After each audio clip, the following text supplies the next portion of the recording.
Before we begin, I'd just like to say thank you to my friends at Hair Saloon for supporting this podcast and for providing space at their corporate offices to record it. Hair Saloon's mission has as much to do with the restoration of men as it does with the business of haircutting. They try to make a difference in the lives of the thousands of men who come through their doors each week. Hair Saloon is based in St. Louis, Missouri, and if you've ever been interested in running your own business and want to work with great people, I would highly recommend you check out the Hair Saloon franchise opportunity. Go to hairsaloonfranchise.com to find out more information. That's hairsaloonfranchise.com. Also, a quick reminder to subscribe to this podcast if you haven't already, and to please take 2 minutes to give us your review. And if you have a question or a comment you'd like to share with our listeners, go to Suzanne at thesuzannevenkershow.com.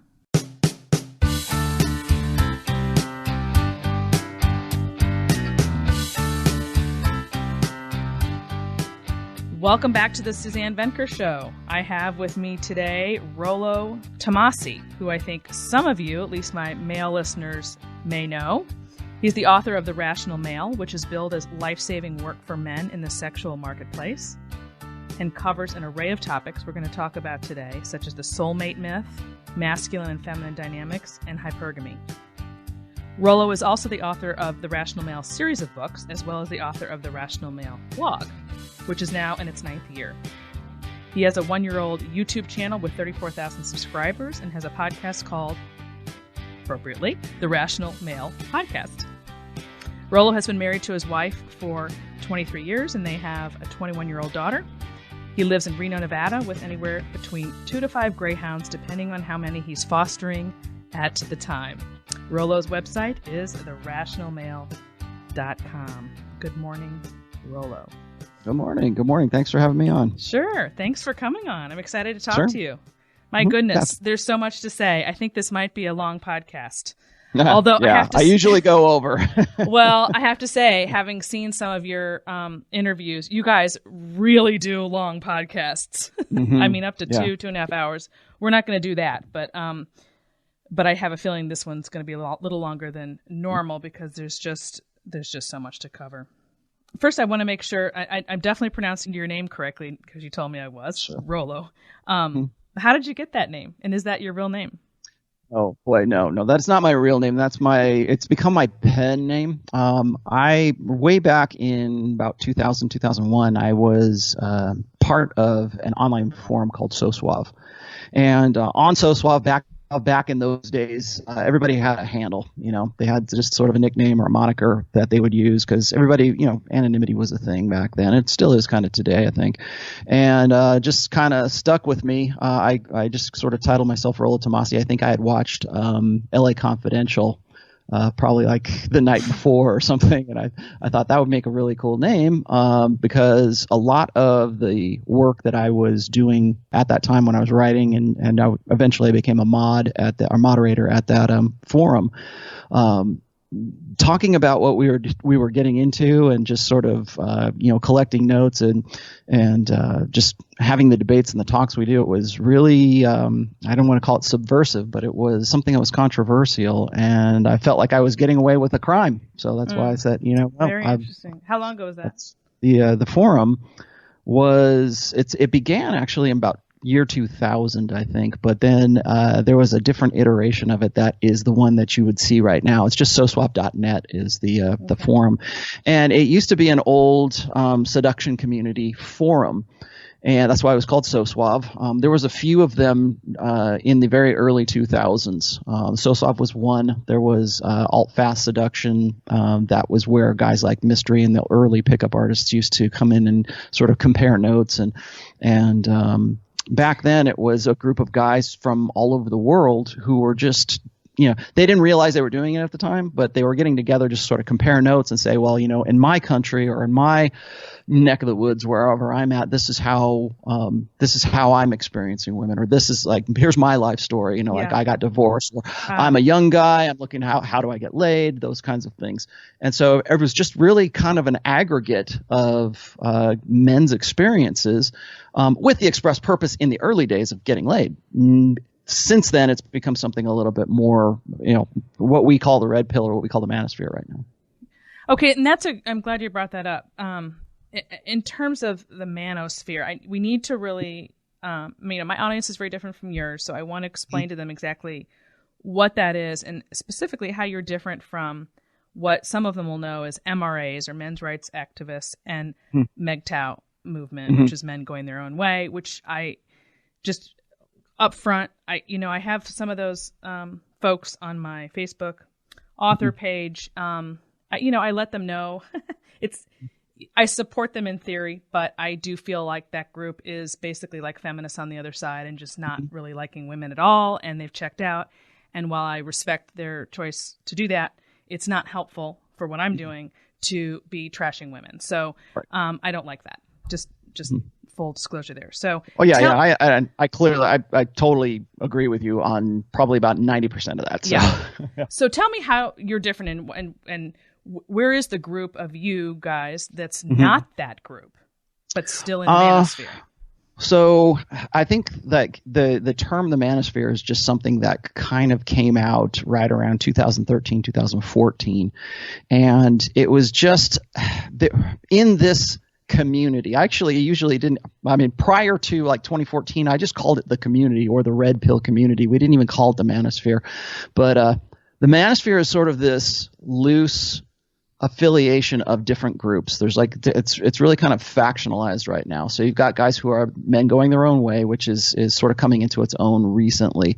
There was the MRAs or the MRM, which is the men's rights movement. That's like websites like A Voice for Men and I'm sure you're probably familiar with some of those guys. And then there's the PUAs, which is the pickup artists, which really came out long before any of these other groups were. So the PUAs, the early PUAs like Mystery and Neil Strauss. I don't know if you're familiar with the book called The Game. No. The Game was it was a book by Neil Strauss. He's an author. And it was about sort of the seduction community of the early 2000s. It was published in 2005.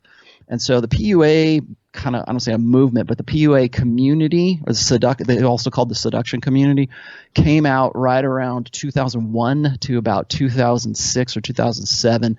And then it's kind of morphed into something a little bit different. And so when people talk about PUAs, they tend to think of them in terms of what they were about and what they looked like and all their techniques and everything else that was going on from the early 2000s. So we're talking almost 20 years ago.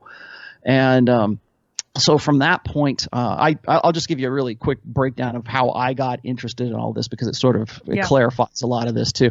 When I was in, 2001, I started listening to a terrestrial radio show host, Tom Likas. And so Tom Likas is about. He's now on. He does digital stuff. I think he's just strictly online right now. If he's not retired by now, I'm not really sure if he decided to retire or not. But his material, his topics and stuff were very early. I don't want to say they were pickup artistry, but they were really more salacious. His delivery was kind of over the top because he was a shock jock. Yeah, he was. And so, but the material he was talking about at that time, I was really interested in because I was just getting into psychology and I was really sort of getting into behavioral psychology because I was going to school at that time and I wanted to. I've been a graphic designer and art director and a brand manager, a brand identity specialist kind of guy for a very long time. And when I was in school, I wanted to just basically minor in behavioral psychology so I could understand the people that I was working with. And so that's where my background's really in I have a BFA and I got a BS in behavioral psychology. And I did that because I originally wanted to be able to figure out like what my clients were really all about. But at that time, I started doing peer review or peer counseling as part of my university work, my school. And so I would take the guys that nobody really wanted to work with. It wasn't sexy to work with a guy who was like, say, 45 or 55 or 65 years old, who was trying to figure out his life and why his wife wouldn't have sex with him.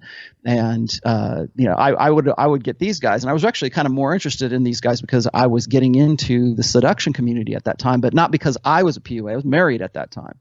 But I got into the seduction community because they were using psychological principles that were very, very close to a lot of the stuff that I was learning and writing essays and everything about anyways for my psychology work. So I don't have a doctorate or anything like that. It's just like a very intense interest. If I was to go back to school, I would probably go for like a master's or something like that. But so working with guys face to face, talking with guys online, getting involved with the guys on SoSwap, and it started to even factionalize way back in like 2005, 2006. And there was the mature man's forum, then there was the teenage guys forum, and then there was the general forum, and then there was, everybody had their kind of like little areas. And I tended to stay with the mature men forum, even though I was only I think it was like early 30s when I was doing that. And so I would talk with these guys, and then every once in a while, somebody from the teenage forum, like the high school forum, would come and hit me up for advice. I give them a little bit of advice, talk about what it is that, we'd have this conversation, because I've always felt that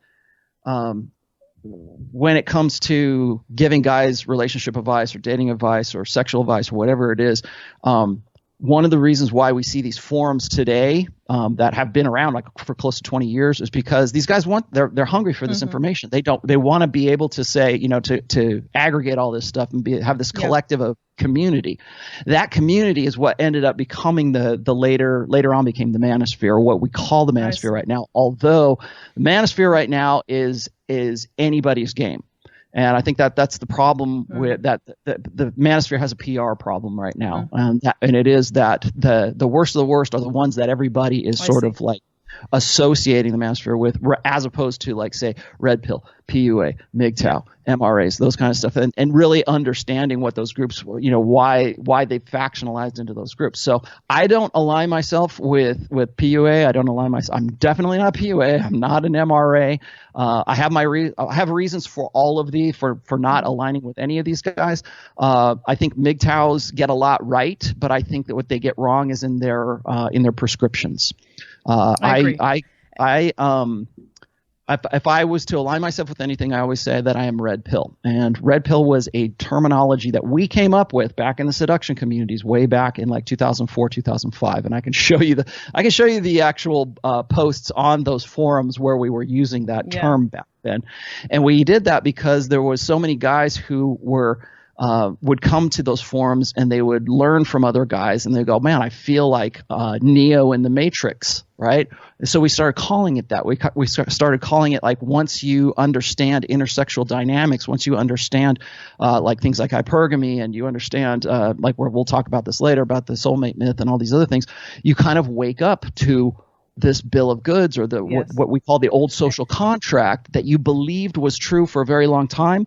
And now the world looks differently. So it's almost like Neo taking the red pill instead of the blue pill. So that's why we came up with the idea of the Matrix is sort of like blue pill conditioning, and what you believe before, then you kind of take the red pill and you realize where you really are. And that's why we came up with that analogy. So this is funny because that's great for men. And then really the reason why I think it gelled with me was that I'm basically trying to get women to I guess, take their own red pill.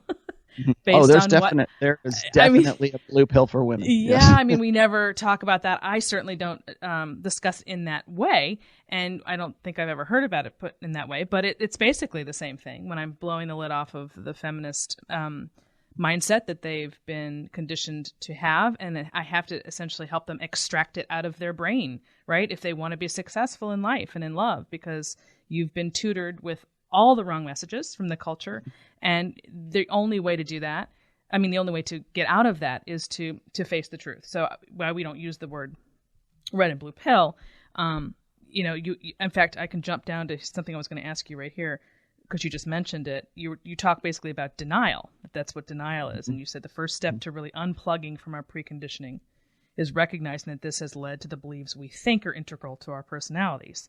And when a person internalizes this mental schema so thoroughly, he or she becomes conditioned to it for so long, it becomes a part of a personality. So to attack that belief, hello, this is what I've been doing for 20 years, is to literally attack the person. That's called ego, and that's called ego investment is what that is. Okay, so they perceive it as a personal attack, even when it's presented with irrefutable empirical evidence that challenges the veracity of those beliefs.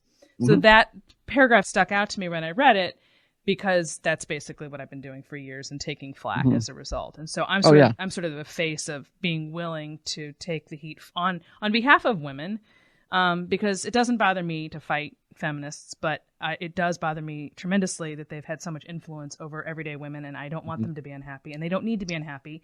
There's no reason for it, and there's another way. You know, that's basically what motivates me. One thing that I always say is really ever since the sexual revolution, so we're talking about like, say, just roughly, let's say 1965, right, somewhere around there. So for just about 50 years since the sexual revolution, I don't think people really realize just how influential, well, first of all, hormonal birth control was, but also the sexual revolution and what it did to sort of unleash well, first of all, feminism, but also what are the imperatives and what are, like, say, the prime directives, I guess, of feminism, and how feminism has changed really Western culture to the point where we export it to other countries right now. No question. And so what I say is this: when people start asking me questions about like what do I think about feminism, whenever people say, "Oh, well, I'm not a feminist. I don't identify as a feminist," well, that's basically meaningless today. Mm-hmm. To say whether you are or you aren't, mm-hmm, because if you were born in, like, say, if you were born any time after like 1964. Feminist ideology has had some effect in you. No question. So your beliefs that you like. I'm 51 years old. Your beliefs. So am I. Your beliefs have been molded or have been influenced in some way by feminist ideology, whether you realize that or not. And so, like, when I go out there and I talk about things like the sisterhood uber alles, and I see how the sort of the collectivism of women supersedes politics, supersedes religion, supersedes race, those kinds of things. Mm-hmm. And so when I say that, they go, "Oh, no, I can't. That's not true." And I'll go, "Okay," and I'll point out instances of that. And the thing is one of the reasons why I think that we're at a position right now where we are in history, like we're in a very, I don't know if you realize this, maybe you do, but we're in a very historic time right now with the internet and this, what I call it a global sexual marketplace, but it's globalization. And globalization is not just about economics, it's about society as well. Mm-hmm. So, and that also encompasses the sexual marketplace. So we now live in a global sexual marketplace rather than the localized sexual marketplace that we used to live in back in the 90s, right up until we had the internet. And so, like I was saying before, what's the first thing guys do when they have access to other guys to compare notes? They start talking about, how do I solve my reproductive problem? How do I get laid? And they come together, they form forums. And even in its infancy, when the internet was just like, say, in the late 90s to the early 2000s, you have forums of guys getting together dedicated to talk about those things. And now we're at a point right now where if I were to say, like, we live in a global sexual marketplace, and people say, "No, we don't. That's nonsense," whatever. I now can go and find you dozens of different stories. I can find you all the information that I'd ever want ever need to prove my point or to prove my case. We didn't have that just 20 years ago. Mm-hmm. I wouldn't have been able to have this conversation with you 20 years ago. It's astounding to me how much has happened in 20 years. 20 years ago was when I wrote my first book. And when I think about what life was like for me just as a writer and just trying to, basically blogs were just beginning. So I started a blog because I was home with my kids, and it was an easy way for me to keep my hand in, that stuff. And it's mind blowing how much has happened in just 20 years, really, technologically and sociologically as a result of that. But I want to get to the rational male. I want to get to the content here. So we need to move on. I want to start with the Soulmate Myth, which is so dear to my heart. So I agree wholeheartedly. And I'm going to read just some things that you've, written or said in your book, and then we can talk about it. So just in terms of identifying the soul, what that is, you said for women, the soulmate represents the unattainable combination of arousing alpha dominance matched with a loyal providership for her long-term security that only she can tame out of him. And that's a great way of putting it. That is, every woman's desire is to take and find the strongest alpha male she can and get him to love only her. This is the stuff of dreams for a woman. And if nobody believes me, all you have to do is look at Hollywood, because that's the theme of every romantic comedy, every Disney movie, everything. People. Beauty and the Beast. Beauty and the Beast. Beauty and the Beast is what it is. And there's plenty of data to back that up. You don't need to just point to Hollywood. I'm just saying that Hollywood is in that sense, certainly dealing with something very, very real. Okay, so then what I like is that you call it one-itis. So one, the word one, and then itis, like it's a disease. This fantasy that we all, at least in some way, share an idolization of, that there's this one perfect mate for each of us. And as soon as the planets align and fate takes its course, we'll know that we're intended for each other. And while this may make for a gratifying romantic comedy plot, it is hardly a realistic way to plan your life. In fact, it's usually paralyzing. I can see this right now happening with the younger set in particular, not to say that it doesn't happen with older people, because it does, but it's the younger you are, the more heightened this soulmate concept is. And of course, the reason why people up to our age still sort of believe it in the back of their mind is because we've been raised with this theme in our face via the media our entire lives. So I always like to say, if you just subtracted TV from your life, just pretend it didn't exist, or movies or whatever, and you grew up in and you were born in 1910, and you were not bombarded with that stuff all the time, there's no way that you would have this concept of the soulmate myth that people have today. I mean, it was a completely different world where marriage was viewed in a very different way, much more practical way. So let's talk about how this soulmate myth basically screws people up when it comes to love. Sure. I made that the very first chapter in my first book because I wanted, if you got nothing else out of my book, I wanted guys to know about the soulmate myth and the fallacy of the one. And I'll just tell you a really quick story. When and this is I think it's in the introduction, or it's in that section right there.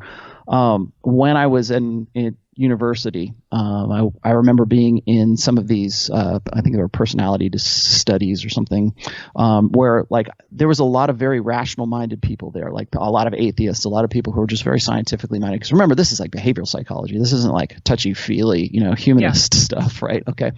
So I can remember at one point, one of the teachers was saying, do you believe in God? Do you believe in? People would say, no, that's fantasy. That's fairy tales and stuff like that. And then she said something like, do you believe that there's one perfect person for you out there in the universe? And like all these hands just went straight up, right? Like, oh yeah, one day I'll find my perfect. Now this mate. is all early 20s, right? This is like back in like. No, I mean early 20. Their ages. Oh yeah. The age range, of course. Yeah. I'm a little bit older, so I'm looking at this going, right. What the hell's going on here? Because they're very, very rational, very down to earth, very nuts and bolts kind of people. But when it comes to like their love lives, they rely on a very woo-woo magical thinking that goes along with this. Yes.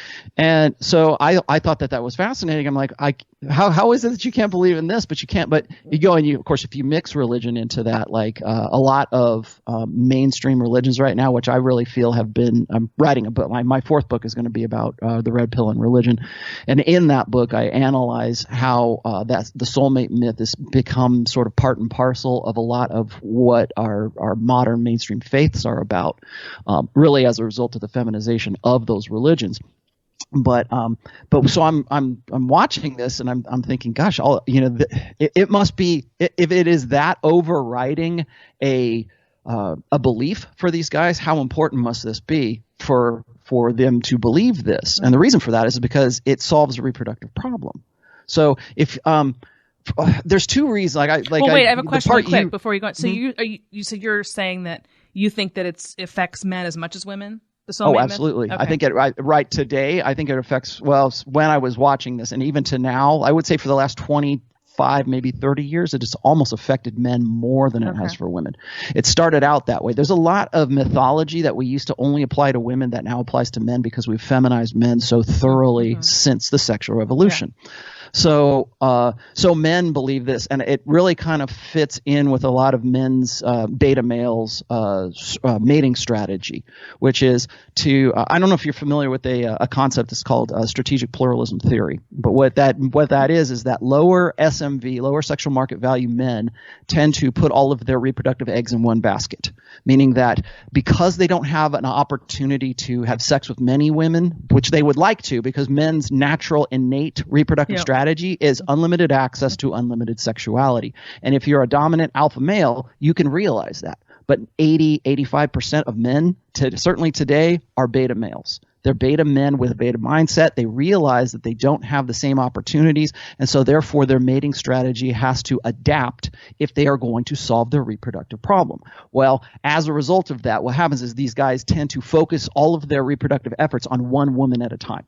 And that's how you get socially enforced monogamy. That's a concept that Jordan Peterson talks about all the time, is if you have all these men who are following their innate reproductive strategy, which is really polygamy, and one alpha male has access to or marries, let's say, four women, that means three other guys aren't solving their reproductive problems. And that causes a lot of civil unrest. And as you might guess, it's very chaotic. So what happens is if we can convince society that they're only supposed to be one man, one woman, then we have a more stable society because more men are having their reproductive problems solved for them. So as a result of that, we have to form social conventions to convince a society that that's what they ought to be doing. And that's where the soulmate myth comes in. So that's when we get these romantic notions of there's only one perfect person out there for you in the world. And if you go and you find your one and you see her at the dance and she's staring at you across the gym floor and you have your eyes meet and suddenly you just know she's the one. And the first thing I do whenever somebody comes to me and they say, I'm having trouble with my girlfriend or I'm having trouble with my guy friend or whatever, then they say, I think he's the one. If they ever say, I think he's the one, I know exactly what I'm dealing with when that happens. And so what's happening is this social convention that used to be very useful is now becoming something that's debilitating to guys, because what happens is those guys get into a relationship with their one and they start putting all of their, not just their reproductive efforts into it, they put all of their life and all of their personality and all basically their soul, the soulmate myth, right? They put all of that into that one person. And it gets to the point, I'm sure you've heard this because you can hear this in popular music, you can see this in popular stories. It's I can't live without her. Okay. And literally that becomes true for that guy. So when she pulls out or when she's gone, he can't live without her. And that's where you get suicide. You're talking about pre-marriage. You're talking about in the dating world. Pre-marriage and post-marriage. Well, presumably the person you've married is going to be your one. Well, that's a problem. Is now I don't mean one like the one you were meant to be with, soulmate concept. I mean once you've chosen who you've chosen, you should be thinking of that person as your one. Okay, so if you read that chapter right there, what I talk about is this: is there is no one, but there are some good ones and there are some bad ones, but there is no one. Agreed. So what that means is I've been married for 23 years. I have never once called my wife the one for me or my soulmate because I know that we're a good fit. We're good. Right. We click together. We work well together. But I also understand that that soulmates and the one is a social convention that, which I think right now is then you get into, because what happens is if one person or the other person believe that, then you get into situations of codependency. I see. After that. I hear you. I'm with you. Yeah, okay. It's kind of a mental schema, not really a this is real. I married my one. Good ones, bad ones, but there is no one. Agreed. Okay, moving on, because you talked about how to drop the soulmate myth, basically, especially, I guess you're talking specifically to men. This is where it gets a little, I don't know if you mean this for men and women, I guess you do. If dropping that myth will free you to have a better, healthier future relationship with someone who's genuinely important to you, and it's based on desire, respect, complementary understanding, rather than based on a fear of losing your one and only representation of contentment in this life. Okay, I agree with all this. This is great. And I didn't realize, I don't think of it, I guess because I write more for women and talk more with women and think more about it from a female perspective. So I've never really thought about this with respect to men. I have to say, this is kind of an education for me. Well, I deal with guys who are, like I say, I deal with guys from all ages. But when I'm dealing with men who are like 45, remember the prime demographic for male suicide right now is 45 to 65 years old. Yeah. And the reason for that is because that is the prime time where you get like a gray divorce. Yes. And you get these guys who, what I call, they've invested themselves in what I call relational equity, meaning like they did everything by the book. They did everything that the old social contract told them that they should do to ensure that they're going to have a great, healthy, happy marriage.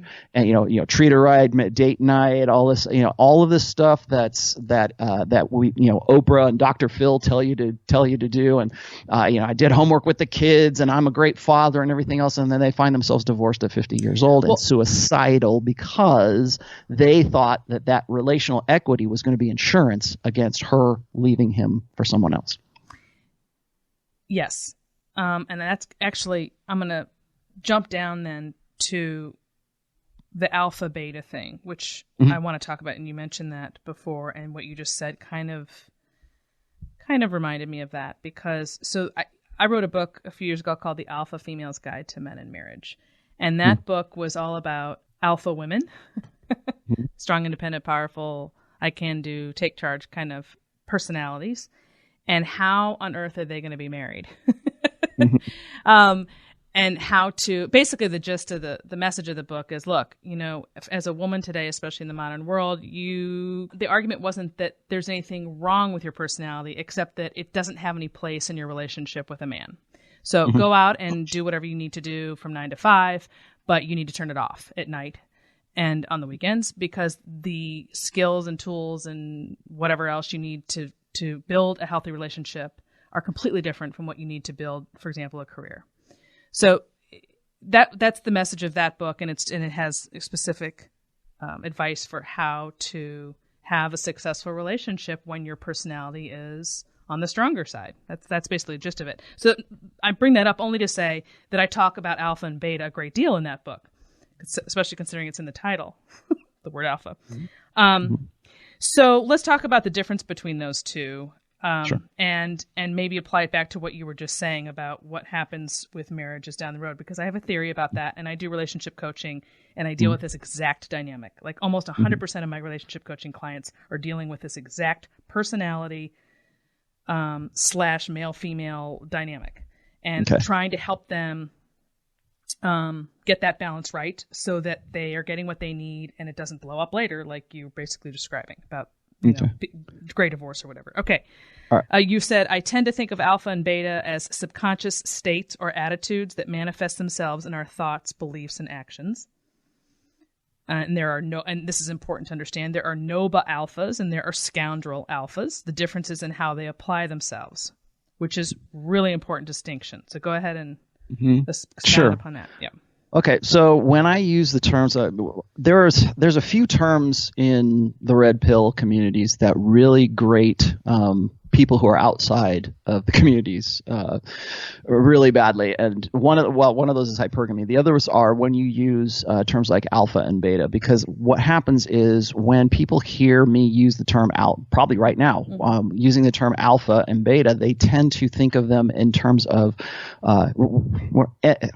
hopefully I'm pronouncing this right, etymological terms, meaning like the animal kingdom. Yes. Yep. So what they think that I'm referring to is, if I say a guy is alpha, they think, oh man, Rollo's he's nuts, man. That's been debunked. He thinks that men are silverback gorillas or lions on the Serengeti or something like that. And it's like, no, that's not what I'm talking about. When I refer to alpha traits or beta traits, I'm using that term as an abstraction. It is a placeholder term for certain qualities. Yeah, exactly. We know it when we see it, right? Dominance. There's lots of things. I think so. People get confused. That's the first thing that they get confused at. The second thing is, most people, when they are thinking about like what makes a person alpha, what makes a guy alpha. Like if a guy is going to say, if I were to ask like a lay person on the street, say what makes a guy alpha, he will probably come up with, he's got to be confident, he's got to have big muscles, he's got to be a leader in his community, a leader of men. And I've always argued this is that when guys want to define alpha, they usually use themselves or their ideal selves as what they think ought to be alpha. Right. I step away from that and I look at things really kind of in a nuts and bolts kind of evolutionary psychology standpoint when I'm referring to alpha. So what I say is this: I say you can be an alpha male and you can be incarcerated in prison. There are alpha male gang leaders and alpha male drug dealers and alpha male pimps, and there are alpha male guys who are the leaders of community, the leaders in your society. Those are the scoundrels. Those are the scoundrels. The scoundrel side of things. So the way I've said, and this is one of my quotes, is that alpha is a mindset and it is not a demographic. So people get really upset with me when I say, that rock star on stage with purple hair right there, that guy's an alpha male. Oh no, he's not. I can't believe you would say something like that. Or women when I say what makes an alpha male, they usually tell me what like the guy, their dream guy, the ideal dream guy, that's what they believe their alpha male ought to be, when in fact it's the guy that they're really still, they'll tell me they'll tell me what they're attracted to in the long term, but then they'll go and have sex with the guy who is the stereotypical alpha male that I'm describing. So that's one and that thing. Gets back into the opening where we were describing what the okay, people can hear the paper going around now. This is very organic. We can let them hear that. I take notes. Okay. I'm a note taker myself. So at the very beginning, when you were describing what a soulmate represents, that combination of alpha and beta, you want the security ultimately, but you want them to be hot. Let's just call it what it is. Listen, we're plain talk here. Some of your terminology is over my head, Rollo. So that's what we're talking about. And how do you? And is that real? And how do you get it? And is it? And is it fair to ask? And there's just so much around that whole conversation and how it plays out in a relationship or a marriage ultimately, especially because I talk with my daughter about this now. Now we both have daughters the same ages, and watching her date and go through this whole process in college, and we talk about this stuff all the time. Like, what is the difference between what I think I want versus what I have around me, and who's the good guy, who's the bad guy? I mean, it's constant. And so I like the scoundrel versus noble comparison. Noble. So you're saying the scoundrels are the alphas that are like in jail, for example, or they're murderers or whatever. They've just basically taken their maleness and channeled it in the wrong direction. That's essentially what you're saying. Almost 100% of my coaching clients are struggling with the same dilemma. Their circumstances vary, but the underlying issue is the same. They're not moving with the biological tide, but against it. Out of fear or habit, the woman has supplanted the masculine role, and the man has either become passive or argumentative as a result. This relationship dynamic is a disaster. Successful single women can't find a husband, and the men and women who did get married find their relationships quickly heading south. The resentment has set in, and the sex and respect are gone. These couples are right to be worried. But the good news is, it's fixable. If you're single and struggling in love, or if you're married but feel frustrated and alone, I can help. Go to SuzanneVenker.com, that's SuzanneVenker.com, and click on the coaching button at the top. Once you sign up or send me an email, you will hear from me personally within 24 hours. Don't wait another minute to acquire the mindset you need to find love and to sustain it. It's so much easier than you think. Again, that's SuzanneVenker.com. Here's a really good example. We have two superheroes. We have Batman and we have Superman, both alpha males. There you go. Both express that alpha maleness in different ways. Batman is the vigilante. He's takes justice into his own hands. He's kind of like you're a little bit scared of Batman, right? You look at Superman and he's truth, justice, and the American way, very much alpha. Still, what was it? I think I used the term. Also, if you look at Captain America, Steve Rogers, clean cut alpha male, really stands up for the little guy and does his best to do his best, right?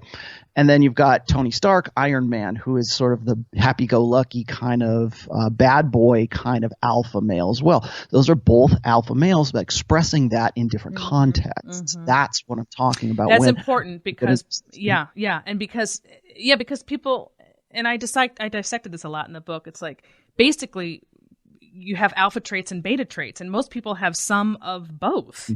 And so it's not really, are you this or are you that? It's what are you predominantly? What are you predominantly, and what are you bringing forth in your relationships specifically? So you said something to the effect of that power for example, because a lot of people associate being alpha with power or whatever, isn't financial success per se or status, but the degree to which we have control over our own lives. And I would add, and I think that was a great way of putting it. And that control can come in so many forms. I mean, basically how confident you are. Obviously, confidence is a huge part of this. We can't deny that. But it's more just a satisfaction in who you are, what you're good at, and you're not concerned with the people around you, what they think, trying to be like them. So I always say to men especially who are wondering about how this works in a woman's mind, you don't have to be the hottest guy out there. You don't have to be the richest. Those are not the most important things. In fact, I had a guest on here several months ago, G.S. Youngblood, who wrote The Masculine in Relationship, and he hit it on the head when he said, those aren't the factors. It's the degree to which you live within your masculine core, and you're proud of it, and you own it. Not how much money you make or how good looking you are or how svelte you are, although those things are nice. But really for women, and I can speak as a woman, for the long term, the long haul, not just the roll in the hay for the night, it really is more about that and being proud and owning it than it is those other accoutrements that you may or may not have in your life. Mm-hmm. Would you say that's fair? Yeah, I would say this is that when it comes to, okay, so there's the masculine side of things where, like, when I talk about, like I just said, predominantly, what are you as a man? What are you predominantly? Are you predominantly alpha with a little bit of beta, or are you predominantly beta with just a little bit of alpha kind of thing, if any at all? I think really since the sexual revolution, we have blue pill conditioned boys, at least 3, possibly 4 generations of boys to get in touch with their feminine side and to become predominantly betas, to be more beta. Because because what happens is for men to solve that reproductive problem, they will adapt to whatever their social situations or whatever the realities of their environment is telling them is the best way to do that. And what we've been telling our kids, our boys since they're 5 years old, is to be more beta, carry your books home from home, all those kinds of things, like to be more useful, be a more useful kind of guy. But then these are the guys who grow up. I forget who it was. I think it was Camille Paglia who said we raise boys as if they were defective girls. Yeah. Well, those boys who are defective girls grow up to be men who are defective women. And so what these guys will do is they believe that the more they identify with the feminine, the more that they're alike with a woman, they believe that that's the key to get them to get them laid, to get them into a relationship, because these are the guys who are also mixing that with what I said before about strategic pluralism theory, where they're putting all of their reproductive eggs and efforts in one girl. They take that. They also believe in this moral imperative that only one man, one woman, and they have to be useful tools for women when women need them the most. Well, at the same time, and you wrote a book about this, we're teaching women to be more masculine. We're teaching them to get it to be alpha, quote unquote, alpha females. And so we've got this sort of this lopsided idea of what men ought to be to women and what women ought to be to men. But what you got into here just a minute ago is really key to understanding hypergamy, because hypergamy is women's mating strategy. Mm-hmm. And that mating strategy is dualistic. There is I'm going to say this nice because I know this is a family show. There is the alpha seed side of hypergamy, and there is the beta need side of hypergamy. So when you ask a woman, you say, what are you attracted to? What is it that women want in a guy? They will tell you everything that they're attracted to. They'll tell you, oh, he's got to be funny. He's got to love his mom. He's got to like puppy dogs. He's got to have a good job. He's got to, he's got to be the same religion. He's got all this. So they will run down this laundry list of prerequisites for a guy who they would want to get with and have babies with and live happily ever after with if they had their druthers. That's what they would do. Where the alpha seed side of it is the short-term mating strategy, which is he's got to be hot, he's got to be available, and I want to jump his bones right now. That's the alpha side of that equation. So what women are trying to do really, and this is sort of like the Madonna whore paradox here, is they're looking for the guy who is the hottest guy that they can have sex with, and it's the sexy sons theory where they can get with that guy, breed with that guy, have good-looking babies, and make sure that he is at their level of sexual market value or above, have sex with that guy, And hopefully that guy also has all these other great qualities for the long term. So there's what women are attracted to in the long term, and there is what women are aroused by in the short term. Precisely. And so we've built a society that focuses, encourages women to focus on the alpha seed side of things until they get to a point where they're ready to cash out. Let's stop right there. Let's talk about that for a minute. So we're talking about, because that was another topic here for today, is the sexual market value for both women and men. So, and I've written about this a lot. We know that it does not match. Those are different, completely different. And in the men past, and women are different. If you take nothing away from this podcast, men and women are different. Yes, I think people know that because we drill that home every day. But that's understanding that and accepting that used to be the way we operated, as you say, up until the sexual revolution, which ultimately changed everything. And so people knew that there was a time to have babies and that there was a time where that wasn't going to work, and that they knew that men had a different situation than women did. And we didn't fight it or try to equalize it as if it could be. We just accepted it. But the sexual market value that existed 50 years ago hasn't changed at all. So you write in here, women's SMV tops out at around 23 years old. Fertility, desirability, sexual availability, and overall potential for male arousal and attention, reach an apex. Remember, this approximation isn't an estimate of personal worth, fidelity, intellect, character, or any metric beyond a baseline of desirability invoked in men. So you're just talking sex, basically, is what you're saying. By the age of 27, her SMV begins to decline, And you go on to say that this doesn't mean she can't remain very attractive and vivacious, so on and so forth, but that between 27 and 30 is when she starts to freak out. I always say it's around hitting age 30, but whatever. You're right, somewhere between 27 and 30, the realization sinks in that they must trade in their party years for a long-term mate, essentially. But then men, of course, their SMV levels off during their 20s and rises up to age 30. And it represents their slow build sexual market value as they become more valuable based on physical prowess, social gravity, status, maturity, affluence, influence, blah, blah, blah. And that's a slow process, and it doesn't match women's because it occurs while most women are reaching their peak. So I think people, especially hearing this right now, because we have talked about this before, know that this is true. I think my listeners are too smart to not know that. But what is your argument or solution in light of that? Or do you have one? Well, I think that... What do you tell your daughter, for example? Well, what I told my daughter, I say, you know what, my daughter's 21 right now. I told her, I say, you know what, you are going to be at the peak of your marketability or your fertility window, at 22, 23, somewhere around there. That's not to say that, don't do your best and don't, utilize it, right? I think a lot of women, when they get to be about that peak SMV years, they're too. No one tells them this. No one says, "Hey, look, every year after 23, you will look back at 23 wishing you could get there." There's a reason why they called 21 forever.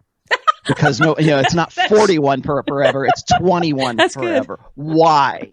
Why is that? Hey, I got a great idea. That's a retail store. If anyone doesn't know, because that's where we want to go, right? Yeah. So I've been this way with my daughter for a very long time. Be realistic. Understand where you're at. See the forest for the trees. Because too many women, when they get to that age, they can't believe. I think what happens to most women. And I know this because I see my daughter do this. I know this because I've lived amongst women, is they get to a point where they're like about 18, 19, 20 years old, and they are really sort of coming into the realization that their sexual agency is really the number one power that they have over men, and they're starting to come into their own. So they're at a point where maybe they learn it earlier, maybe they learn it later, but right around that time is when they really realize the power of their sexuality has to enrich their lives, to make. That's why you see these girls on Instagram and Snapchat and making all kinds of money, showing their showing their parts off, right? And so we can look at how that that particular area or that particular time in a woman's life is her sexual apex. It is her when she is the most valuable. I can also confirm this statistically too, because if you go and you look at a book called Dataclysm, I don't know if you've read Dataclysm, but it is a series of statistics and sort of implications of these statistics from OkCupid and Match.com and all of that's been gathered online dating sources. And one of the very interesting graphs that they had, of studies they did, was they had they didn't even have to make these petitions. They just look at the habits and they look at the data from their own that they've gathered. And they find that for women tend to find men attractive who are anywhere between like 3 to 5 years older than they are. And for men from age 15 all the way up to 70 where they stopped, every single one finds women between the ages of 22 and 23 to be their most attractive. For women, a woman is 40 years old, she's looking at a guy who's like 43 to 45. If she's 30 years old, she's looking at the guy who's 33, 35, somewhere around there, because that's how evolution. That is how it works. I mean, I can tell you why. This is why divorced women over 40 and 50, have so many issues, and some realize why, but they don't know what the hell to do about it, and others actually have no idea why. But this is it. This is it. Well, feminine. Okay, so the feminine imperative. I use the term feminine imperative because it's a catch-all phrase for me. When I'm not like people tend to think that when I talk about the feminine imperative, I mean feminism. No, feminism is just a branch. I think it's like the operative branch of the feminine imperative. When I talk about the feminine imperative, it is whatever is beneficial to women overall, whether that's socially or sexually or psychologically, whatever benefits a woman's life, uniquely a woman's life, is what I call the feminine imperative. I wanted to clarify that because what I'm going to say here is sort of based on that principle. So the principle is that we teach women, the feminine imperative has taught women from very early age that they can have anything, right? That you can be an astronaut, you can do all these things. But the problem is that there are biological, evolutionary limitations you to have those things. Yep. So when women get to be 22, 23 years old and they realize this is great, the guys will do anything for me. I'll pay, I can go to Aruba on my Instagram account. Those kinds of things is that when they get to be 27, 28, 29 years old, which is what I call the epiphany phase, and they realize that what they've done for the last, like say, since they were 20 years old up to 27, 28 years old, now the party's almost over. And they need to find a way to cash out of the casino to get what they need. So what I see happening is from the time a woman is about 21 years old till she's about 29 years old, those are what I call the party years. And she's focused primarily on the alpha seed side of things, having fun with her girlfriend, because at no other point in a woman's life will she have more access to being sexually selective than those years right there for the guys that she wants to get with, who does, trying to balance that out. But most women only focus, and the society expects women to focus on just that too. So that when she gets to be 29 years old, she realizes that all those alpha guys that she wanted to get with, or she was having so much fun with, or she was so crazy in college with back at 22, 23 years old, now they're not as forthcoming. And now she starts thinking, oh man, I'm almost 30 years old. I better start focusing on the beta provisioning side of hypergamy. And so she reprioritizes things. It's not to say that hot guys aren't still important. They are. But the priority lists change differently around that time. And so what happens is, what I tell guys, and this is what really pisses off a lot of women, because I'm sort of giving up the game here to guys, is that once they get to be about 30 years old, 33 years old, that's what I call the sort of the comparison between sexual market value, when they are both about the same age, where he's on his ascent to his sexual market value peak and she's on her descent or her decay of hers. And that's why women have this epiphany phase, which is, oh, I need to get right with God. I need to start living the right way. I can't just have sex with this guy on the first night. I don't want him to think I'm like that. All the things that she probably wouldn't have considered when she was 22, 23 years old. Now suddenly those things become a little bit more important. guys, people, men and women will hit me up and say, well, don't you think that women actually think that? And I'm like, yeah, they actually do think that way. Wait, stop. Hold on, question. Wait, why do they ask you why? Wait, what do men ask you? Well, they'll ask me that. It's like when I point that out, when I say that the epiphany phase is between, it could be early. For the girl, for the women, when the epiphany phase, it's between 29 and 31 years. And they say what? They wonder what? So I say this. I said this is a point at which women will start looking for guys who have a good job, or they start prioritizing things in the long-term attraction side of their mating strategy. And that's when they have to find some sort of like psychological rationalization as to why they're doing that. And so like when they're having orgies in college or whatever, when they're in their party years from like say 20 to 29, they have this epiphany, and that's when you hear women want to go back to church, or they want to start living. I want to live. So what guys will say is, well, they think that I think that this is like some sort of deliberate, malicious kind of premeditated thing for women. I'm like, no. Women actually believe this at that time. They are genuine in their interest in doing this thing. Sure. But my operative here is not whether or not they're consciously this is their fiendish plot. It's that why is it happening right then? There. Yeah. That's what I'm saying to guys. Yeah. And so what I tell guys is I tell men, I said, you should spin plates and date non-exclusively all through your 20s until you get to be about 30, 31 years old. And then maybe consider having a girlfriend. And then when you get to be about 34, 35 years old, when you're about to hit your sexual market value peak, that's when you will be in your peak years to be sexually selective. So I compare it this way, is that a woman who is at about 23 years old at her peak is about parallel with a guy who's about 36 years old. Right. Which is why sexual selectivity. Which is why in the past, I mean, it's always been known that women are attracted to / belong with / might want to consider dating an older man, and it doesn't reverse. You cannot reverse that without mayhem. So typically, so the idea that you would marry somebody older in the past was not considered odd. It was almost considered smart, and of course, this is everything you just described is the reason why. And then, of course, marrying younger. So an obvious answer to everything you just said is marry younger and marry someone older. I'm talking to the women now, which, of course, on the flip side would mean men would wait and marry younger.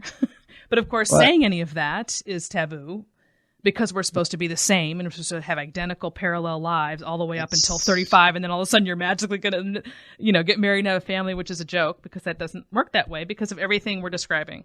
That's the myth of egalitarianism and the myth of the blank slate is what that is. And I don't you remember we were talking about how feminism has sort of infiltrated your mindset or modeled your behaviors and who you are personally. Another thing that I just wrote a couple of essays about the old order thinking versus the new order thinking. And old order thinking is really about the blank slate, believing that men and women are equal. That's why I said men and women are different, or men and women are just the same. We just have different plumbing. It's nonsense. But so many just little teeny decisions or presumptions that we have when it comes to gender are all based on the blank slate. Absolutely. There was I don't know if you ever remember a book called What Our Mothers Didn't Tell Us by Danielle Crittenden. It was a while ago. I remember the title.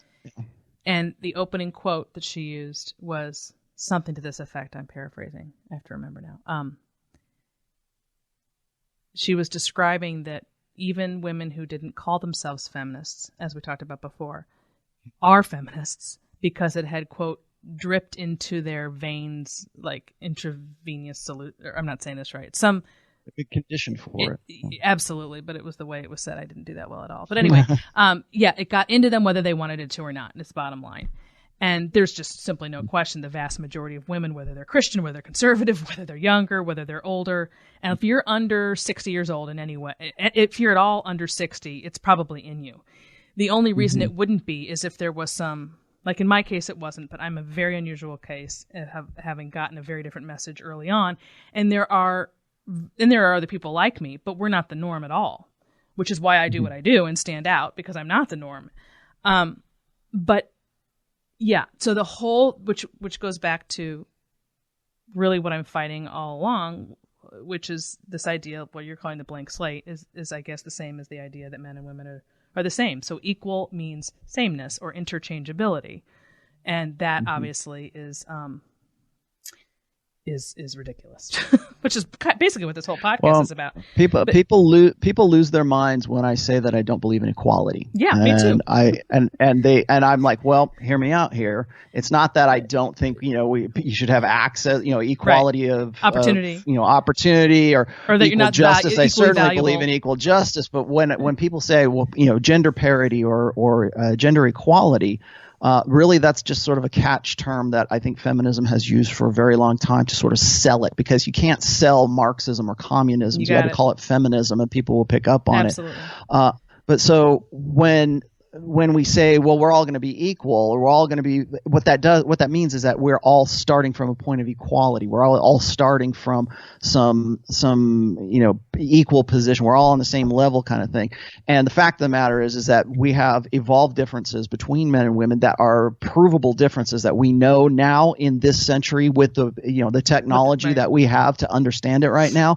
But we're still clinging to our old understandings of what we think human nature should be, not what human nature actually is. So when I talk about how I don't believe in equality, what I'm saying is that idea of equality requires you to believe that equality happens sex and everything, life happens in a vacuum. It doesn't. So I'm starting at a different place than my wife is starting. My weaknesses are complemented by her strengths. Her weaknesses are complemented by my strengths, because I'll say this right. And one of the reasons why I strongly disagree with feminism, but I also disagree with MGTOWs, is that I believe that men and women are better together than they are apart. Mm-hmm. And we evolved to be complements to one another. We can see this just by brain architecture and brain chemistry. Our brain chemistry. I'm not an endocrinologist, but our hormones, our chemicals that are running through us. There's so many differences, but there are more differences between men and women than there are similarities. And I think that is one of the biggest lies that's still being perpetuated today. Is that, well, we're more alike than we're different. No, we are way more different than we are. Speaking of differences.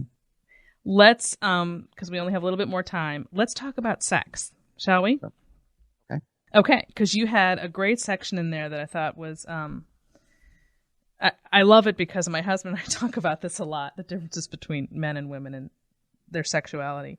And when you feel it so strongly, to see it put in words is great. So you were basically arguing back against this idea that women, today the idea is that women are just as, if not more, sexual than men, but they're repressed, and they just need society to help tell them, you can be as free as you want, and you're just like man. The only reason that you don't act that way is because society doesn't let you. So in your rebuttal, you said, patently false.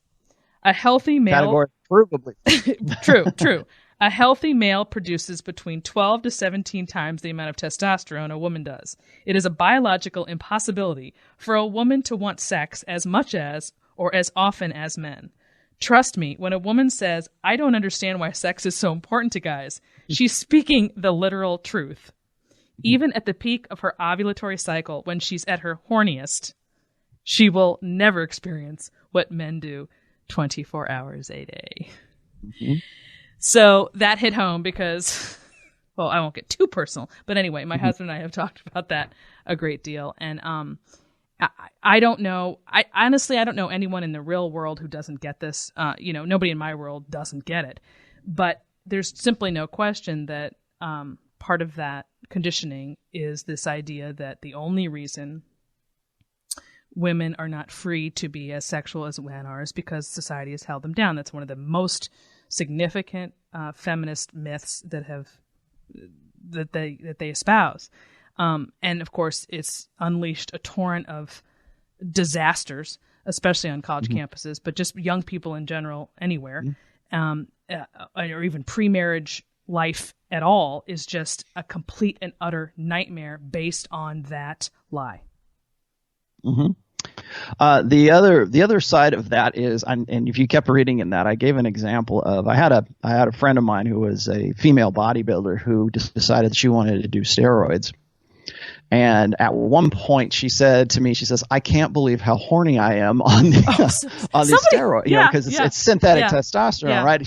She's looking around, she goes, I can't believe you guys walk around like this all the time. How do you guys function? I feel like this because came up recently all she could think about it because it enhanced her libido, right? Yeah. That's, I mean, it's not something to get mad at a guy about. It's something to feel sorry for them about. It would be terrible to feel like that all the time. So now you have to understand why we have to have social, what I call buffers in place so we teach our little boys from a very early age, don't walk around with a heart on. Yeah. You can't do that. You cannot express yourself sexually because you're a guy. And if you do that, bad things are going to happen to you. You're going to go to jail. Things are going to, we have stigmas. We have social stigmas that repress men's sexual expression far more than we ever had for women. In fact, if you go and you look at niches of pornography, if a guy is masturbating, that is a failure. That's a perversion. But if a woman is masturbating, that's niche porn. That's all right, man. Nice. Let's get in, because that's a sexual cue for guys because they think that's she's, expressing herself, she's indicating her readiness to reproduce with you is pretty much what was going up. So, but why do we have these social stigmas that are attached to that? Well, because men's sexuality is always on. So when I see a picture of and more studies here, when a guy sees a picture of a half-naked woman, it doesn't have to be naked. She can be just a hot girl in a bikini or something. When a guy sees that, they've done these studies that will show that when a guy sees that, first of all, he sees her in parts. And then second of all, he sees it triggers a part of his brain, a man's brain, that is associated with tool use. And so why would those people stop right there? I'm the one that connects these dots and say, well, why is it that's the case? Well, tool use. Well, that's a problem. Reproduction is a problem for men and they have to find a way to solve it. How can I do that? Well, I got to figure out, is she okay? First of all, is she ready for sex? Is she somebody that's a viable sexual a possibility? Is she available for sex kind of thing? And we do this in less than a second. And that's I know. Sorry, I said something about that recently. Yeah. They know, a man will know in 5 seconds whether or not what kind of person you are when it comes to sex.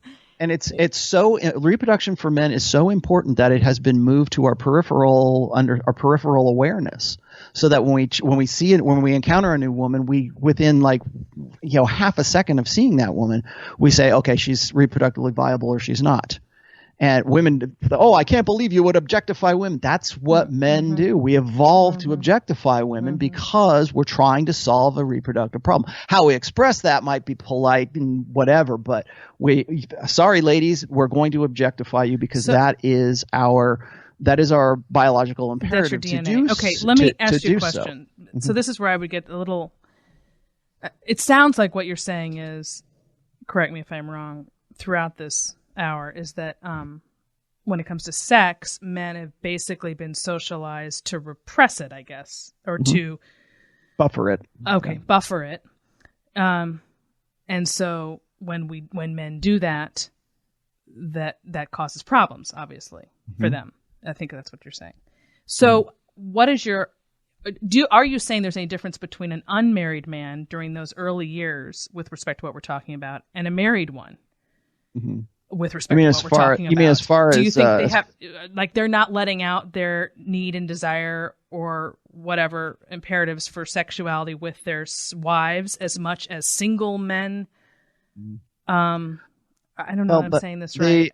I think I understand what you're saying, though. Have you ever read a book called Sex in Captivity? I forget the name of the author. Yeah, I know who you're talking about. It's a woman. Yeah. So, really in our ancestral past, men's mating strategy or men's approach towards sex, even today, is still wrapped up in what was true for us, 10,000 years ago. Okay, so if men had to be ready to hit it and quit it really quickly. Okay, my buddy John calls it ejaculate and evacuate, because what guys used to have to do, because most guys are beta males, and if we look at this from a strictly evolutionary perspective, we look at it like it's the similarities between us and primates. You've got an alpha male who has women, or he has a troop, or he's got a family. For men, it might be a family or a tribe, and an outsider, an out-group guy comes in. He wants to breed with one of the women there. He's got to either find some way to ingratiate himself to the patriarch of that tribe or that family, or else he's got to do it covertly. And usually that was the way that men had to do it. So that's why men's sexuality is always on. The guy had to be ready to, like, for men, our biology is we have millions of sperm. So how does that translate to our sexual strategy when one copulation could lead to, one ejaculation can lead to potentially thousands of pregnancies. So it's in our evolutionary best interest to get in, have sex, and get out as quick as we can. But that's not what's in women's best interest, particularly on our ancestral past, because there was a high risk for women to have sex with that guy, because she could potentially get pregnant. And if she did, there's a lot of consequences that could have. She could potentially die as a result of that, because the guy leaves. So what women are doing is their filter. It's a hypergamous filter to see if the guy is going to be the guy who's going to stick around and stay on it. Yes, and just to pause right there, that goes back to what you were saying about the sexual revolution having messed all that up, because with birth control, that completely changed that dynamic. Go ahead. Yeah, exactly. So men's sexual strategy, men's innate biological sexual strategy is this. It's unlimited access to unlimited sexuality. And if you don't believe me that is true, gentlemen, go and look at the stats for pornography on Pornhub. The reason why pornography is so ubiquitous and it is free and it's live and 4K and streaming, and and a 9-year-old boy can get it on his smartphone right now, is because our biological imperative is unlimited access to unlimited sexuality. That's not always the best way to keep doing things, but if we could manage that, we would all live like Dan Blitzerian.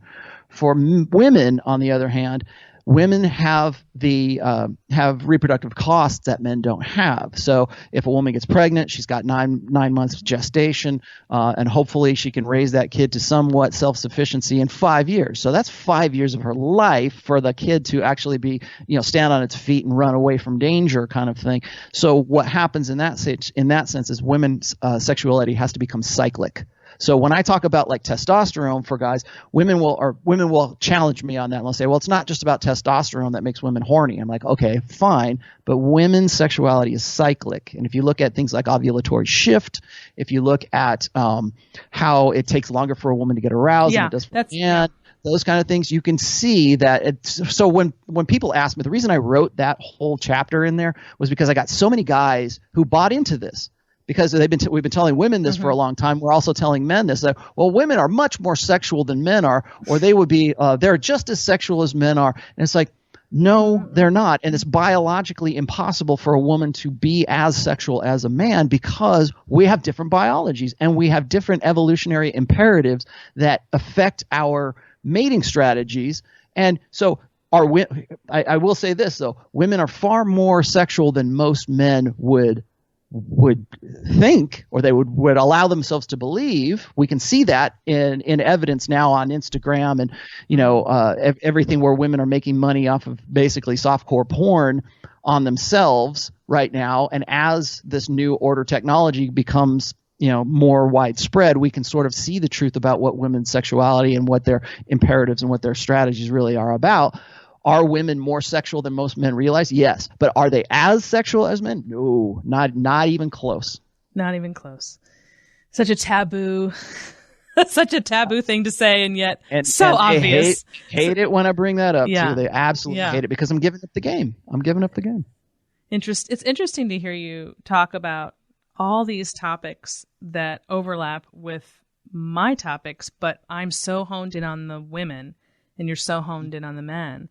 And it's interesting to hear where your mind automatically goes and sort of explaining it to men, and mine automatically goes, how do I explain this to women? Let me. I know when we were talking before, you had asked, maybe it was you or your producer said, we should probably talk about things that we disagree on, and I'm like, well, that would work, except for I think I probably agree with you on 98% of things. One thing One thing I don't agree with you about is the idea of the alpha female. Okay. And I'll tell you why. And this is just really, and maybe this is semantics. Well, what is it specifically you don't agree with? I understand what you're talking about with respect, because I actually have a blog post. I'll send you the link to it about the myth of the alpha female. So when women think of the alpha female, they think of the strong CEO, the Sheryl Sandbergs of the world. They think of the high, business suits. Or I think you just wrote a blog or something about how women, when they get a boost in pay, or they get a raise in status, or a promotion at work, how they're more susceptible to divorce and those things. So that's what we think of when we think of alpha female. Well, when I think of alpha female, I don't think of anything like that at all. I look at the woman who is the most sexual, most vivacious, most beautiful swimsuit model girl, because in the context of women and women, the one who is going to generate the most sexual interest from men is actually the alpha female. When you're talking about the alpha female from the perspective that you are right now, what you're doing is you're basically saying that this woman is an alpha male. She has all of the qualities that most women would want to apply to a man who they would say would be their ideal long-term partner. He's got to be the CEO, yes. And all of this other stuff. When in fact, that woman, because since the sexual revolution, we have masculinized women, overly masculinized women, and what we've done is we've smashed it into women's brains that's what Sheryl Sandberg is, an alpha female. That's what we want to say that she is. When in fact, she's really an alpha male with a vagina. That's what she is. And so when I say, someone who's like my favorite swimsuit model is like Renee Summerfield, I say Renee Summerfield is an example of an alpha female. Who you're talking about right here is really an alpha male who is trying to live the life of a male. And that's what feminism has done. That's what the feminine imperative has done really since the early 70s. You can live like a male, and you can have a great life, by being a type A personality, by being the CEO of your own company kind of thing. But I'm not going to disagree with you on this, though, is that what those women do is they have trouble trying to revert back to what an alpha female actually should be, which is as vivacious and sexy and accessible. Remember, differences in mating strategies. Yeah. Well, that's interesting. I don't know that we disagree. I think we're just using the words differently, it sounds like. That's interesting. I never thought about it that way. I'm using terminology that I think people can understand, and an example of, because it comes to mind when I say alpha woman, basically what I am saying is a woman who's acting like a man. Which is essentially what you're saying. Like the boss talks like the boss, and makes her own like a man who is feminized, and all these men now who are feminized, but they're not gay, but they're just talking like women, and I can't tell. People go, is he gay? Is he not gay? Because he's walking like he is and he's talking like he is, but he's not gay. Like that's a whole nother. I think they call that metrosexual. They're soy boys now. Okay. Whatever. So I think it's probably just we may or may not disagree, but it just sounds like terminology to me. The reason I bring that up is because I think a lot of women have this as sort of this misconception, because the reason we have that impression of what an alpha female is because for the last really 50 years, it's been smashed into our brains, or we've been raised to believe that's, she's the strong-willed alpha female of it. And I would argue that from a purely naturalistic perspective, from an evolutionary perspective, the alpha female is the one who commands the most sexual attention from men. Well, who's the beta female then? If you use alpha female in the way you're describing it, the women who don't. You mean women who have no? Women who don't have the same sex appeal, or don't just strictly sex appeal? Is that all you're referring to? Well, here's the thing: is I've said this before, is that, and you've probably read this in the first book, is that attention is the coin of the realm in girl world. Women tend to be more collectivist. So so it's like your group of girlfriends kind of thing. That's why I could say the sisterhood uber alles. But within that collective, there's still kind of a hierarchical situation right there, and the hierarchy is dependent upon the attention that woman can bring to herself. I learned this actually in child psychology with my daughter, because the worst thing that can happen to a little girl when she's like 5 or 6 years old is to have another girl or a group of girls say, "We're not going to be your friends anymore." Oh, yeah. That is like ostracization is like the worst punishment you can give a little girl. Now take that and extrapolate from that and say, now let's take it it to a social level. Now let's take it to a political level. So I would say what's an alpha female? The one who can generate the most attention. What's a beta female? The ones who don't generate the same kind of attention. But okay, so quieter, not as beautiful. Yeah. We can nerdier. I don't know. It could be nerdier. Right. It could be less. The girls who don't generate the same kind of attention that other girls do. I hear you. Okay, that's very interesting. I've never thought about it that way. Those terms I've definitely been using it in a different way. You'll find that for most of my work, you'll find that I refer back to a lot of evolutionary psychology kind of stuff, and so when I see things like that, I kind of have to step back and look at why do we, like, I ask questions that other people would just take for granted, like, why are you even asking the sky's blue, right? Those kinds of things. Right. And I always ask the question or connect the dots, like, why is it that we have this belief, or why do we take this particular concept for granted? Then we are very, very alike, because I am known for the question, why? I overthink, I overanalyze. Why? I gotta know why. To me, the answer is in the why. Every answer is in the why. When you know your why, then you've got it, and if you're not addressing the why, then you're really just floating, you're not, there's no depth there at all in terms of, the life you're living. That's a little deeper discussion for another day, I guess. I really have to go, Rollo. This has been great. This has been really great. You're, very, very interesting. And I appreciate your coming on. And, I have a feeling you could go 3 more hours if I let you. Yes. People tend to think that I get really long-winded, and I do. But a lot of the stuff that's in, like, the red pill, for lack of a better term, it's complex stuff. Yeah, it is. There's no elevator speech to say what's the red pill really all about, because it's based in anthropology, sociology, psychology, just so many different subfields that you can't just learn it all in one go, and I think that's what kind of, like, really drags people into it. Like, people who really want to learn this stuff, they tend to really immerse themselves in it. Well, I know the long form interviews online on YouTube have just been a hit. I'm still surprised every time because it's a little bit more of a male space, right? The YouTube world, and I have a presence there, but it's very small and kind of new, and I dabble around in it from time to time, and I look at these interviews and I'm like, oh my gosh, 2.5 hours. See, and people think men can't talk or they don't want to. Depends on what we're talking about. Well, that's right. Depends on the topic. Well, this has been great, Rollo. I really appreciate it. So glad to meet you, and hope to talk with you again soon, and thanks for coming. My pleasure. Well, that wraps up another edition of the Suzanne Venker Show. Don't forget to tune in next week when I'm back with Andre Parody to talk about men, women, sex, and love. And if you haven't done so already, don't forget to subscribe to this podcast. And if you have a question or comment for me, go to Suzanne at thesuzannevenkershow.com. Thanks for listening, everyone. Have a great week.